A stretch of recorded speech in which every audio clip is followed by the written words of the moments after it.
Assalamualaikum warahmatullahi wabarakatuh. Salam sejahtera, peace be upon you and greetings. Konnichiwa, kembali bersama saya Syafiq Ashraf. #Forever in Ranger.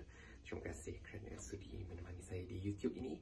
Seperti biasa, silalah tekan butang like, share, subscribe dan juga butang notifikasi untuk mendapat pemberitahuan setiap kali saya membuat naik video yang terbaru. Baiklah, hari ini dah hari Sabtu. Seperti yang saya katakan pada penghujung video sebelum ini, hari semalam Jumaat saya bertugas bekerja secara jarak jauh. Jadi kita sambung kembali kembara di Osaka ini pada hari Sabtu ini. Nak ke mana? Saya nak ke timur laut. Ayolah, ke timur laut Osaka sekejap. Tak jauh pun, lebih kurang 15-20 km, sebab ada satu acara menarik yang saya nak tinjau-tinjau. Apa dia dan di mana? Jom ikut saya.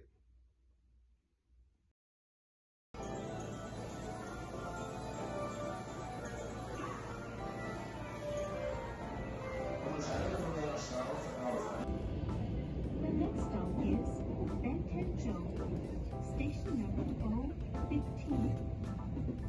Please exit on the left.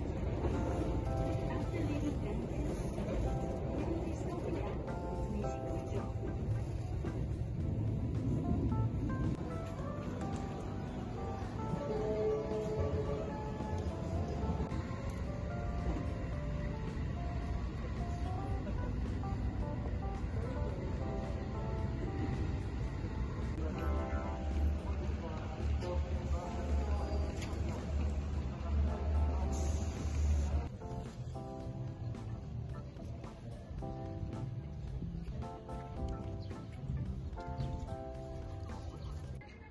Baiklah, saya kini berada di Pekan Takatsuki, iaitu sebuah pekan lah yang terletak di antara Osaka dan Kyoto. Dan sebab utama saya berada di sini adalah bersempena dengan Takatsuki Jazz Street Festival ataupun Festival Jazz Jalanan yang merupakan acara tahunan di pekan ini sejak 1999. Saya berada di hadapan teater seni Takatsuki, salah satu daripada 52 venue yang bertebaran di sekitar pekan ini, di mana anda boleh menyaksikan pelbagai persembahan jazz secara percuma, menjadikannya antara festival muzik utama dan terbesar di Jepun. Ia berlangsung setiap tahun pada 3 dan 4 Mei, iaitu di dalam minggu keemasan ataupun Golden Week. Golden Week tu apa?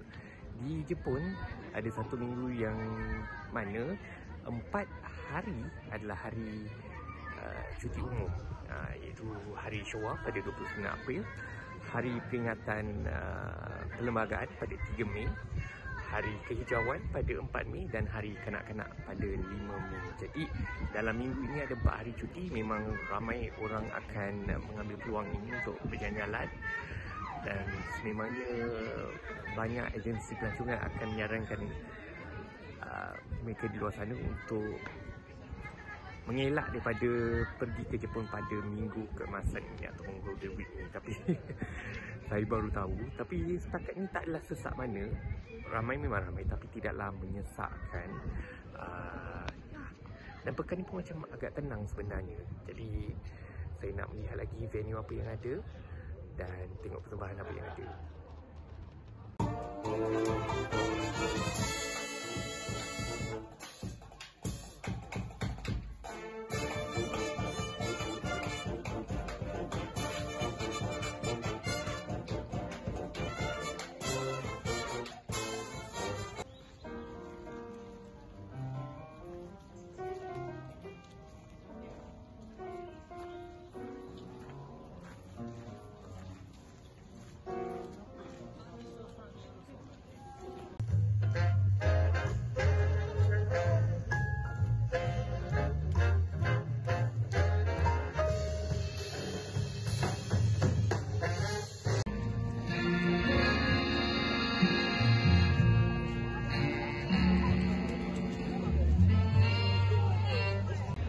Baiklah, anda mungkin tertanya-tanya kenapa masyarakat Jepun amat berminat dengan muzik jazz. Sejarahnya bermula pada 1920-an apabila muzik jazz diperkenalkan oleh imigran dari Filipina dan juga Amerika Syarikat. Namun ia ditolak habis-habisan sewaktu Perang Dunia Kedua for obvious reason. Dan pada 1970-an ia bangkit kembali apabila konsep yang dikenali sebagai Jazukisa ataupun kelab atau bar jazz diperkenalkan. Dan ada kaitannya juga jazz Jepun dan juga Malaysia, sebab kalau ada antara anda yang tanya ibu bapa, pada 1986 lagu Sinaran oleh Ratu Jazz Malaysia Datuk Sheila Majid mendapat tempat di Jepun ini, diperdengarkan sehingga ke Radio Sapporo di Tokyo dan menduduki tangga ke-38 di Radio Osaka. Dan pada 1989 Datuk Sheila Majid juga dijemput untuk menghadiri Festival Musik Tokyo, dan pada September tahun yang sama beliau juga mengeluarkan album khas untuk pasaran Jepun. Nampak tak menariknya hubung kait antara jazz Jepun dan juga kita sebagai pendengar muzik di Malaysia.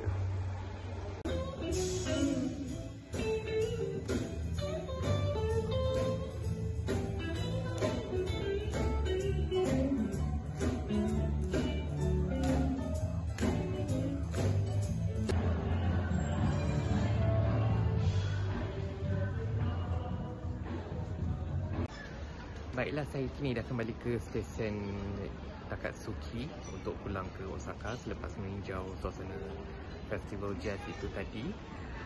Kalau ikutkan itu saja agenda saya untuk hari Sabtu ini. Tapi video ni tak habis lagi sebab saya nak menyambung ke hari esoknya pula, hari Ahad. Ke mana?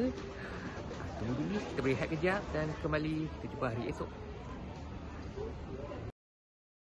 The next day. Selamat hari Ahad. Baiklah, kita sambung perjalanan dari semalam.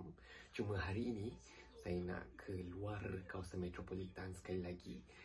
Kita nak menuju 35 km ke barat Osaka untuk satu lagi kemarin yang menarik hari ini. Satu bandar besar juga, tak jauh. Jom.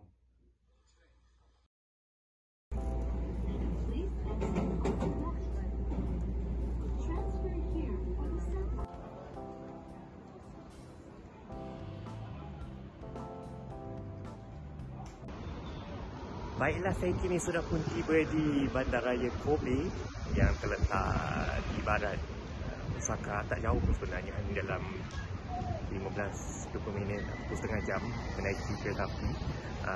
Bandaraya ini memiliki populasi kira 1.5 juta orang. Dan apa yang menariknya ialah Kobe ini adalah tempat lahirnya suatu bentuk hiburan yang kita panggil sebagai karaoke. Apabila pada tahun 1971 Daisuke Inoue muncul dengan ciptaan karaoke tersebut. Dan Kobe ini adalah satu kota fashion sebenarnya yang utama di Jepun. Sebab ada pepatah Jepun yang mengatakan kalau tak boleh pergi Paris, pergilah ke Kobe. Jadi Minggu Fashion Kobe pun antara acara fashion utama di Jepun ini. Jadi sebelum kita buat apa-apa agenda lain, saya rasa saya nak berkaraoke lagi sekejap. Jom.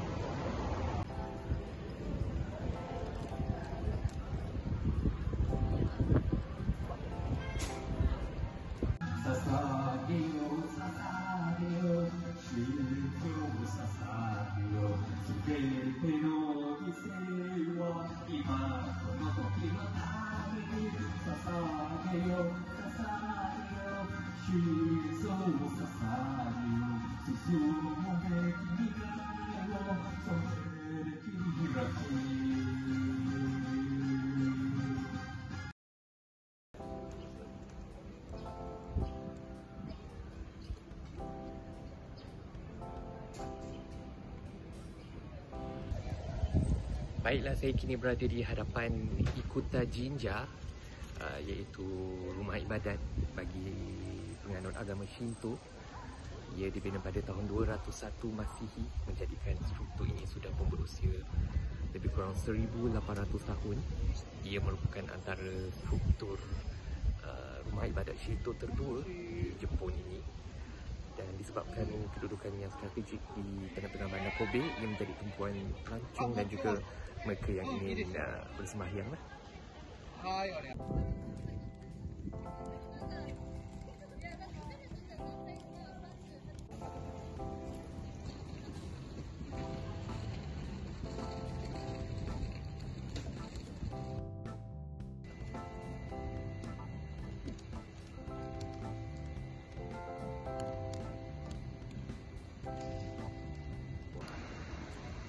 Baiklah, saya kini berada di hadapan Masjid Kobe yang mula dibuka pada Oktober 1935, menjadikannya masjid tertua bukan sahaja di Kobe tetapi di seluruh Jepun.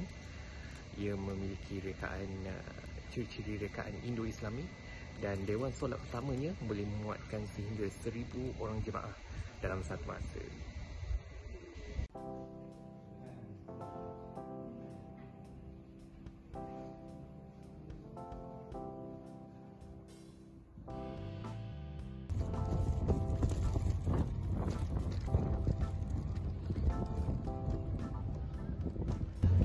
Baiklah, saya kini berada di hadapan ataupun di kawasan Memorial Gempa Bumi Kobe.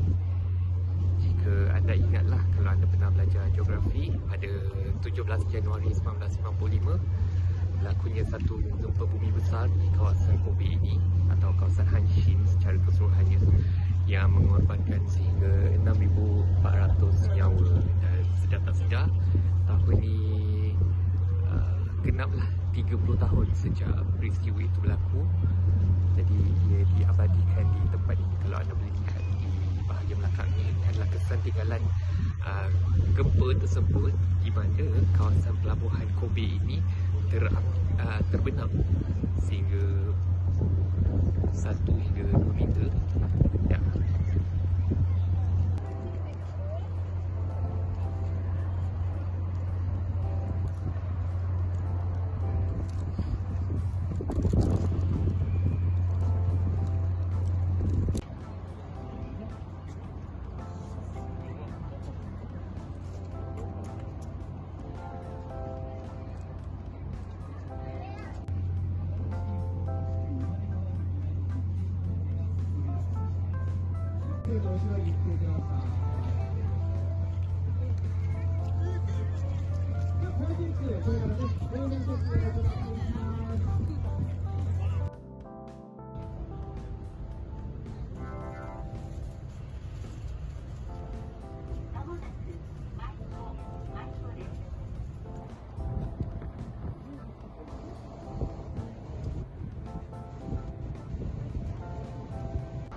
Baiklah, saya sekarang berada di jambatan Akashi Kaikyo.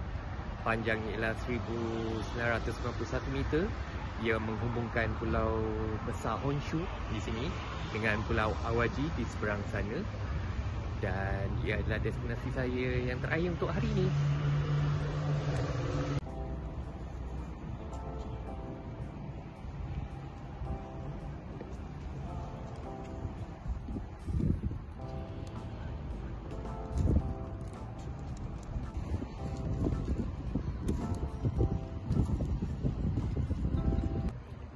Jadi setelah semalam saya di Takatsuki dan hari ini saya di Kobe, tamatlah sudah kembali untuk hujung minggu ini.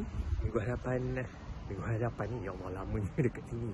Minggu hadapan akan membawa satu lagi perjalanan yang menarik untuk saya di bumi Jepun ini. Baiklah, terima kasih kerana sudi menonton. Seperti biasa, jangan lupa tekan like, share, subscribe. Abang Umi, kalau Syakir Syahida, I love you. Salam saya dari Stesen Maiko daripada saya Syafiq Ashraf. #Forever Lone Ranger.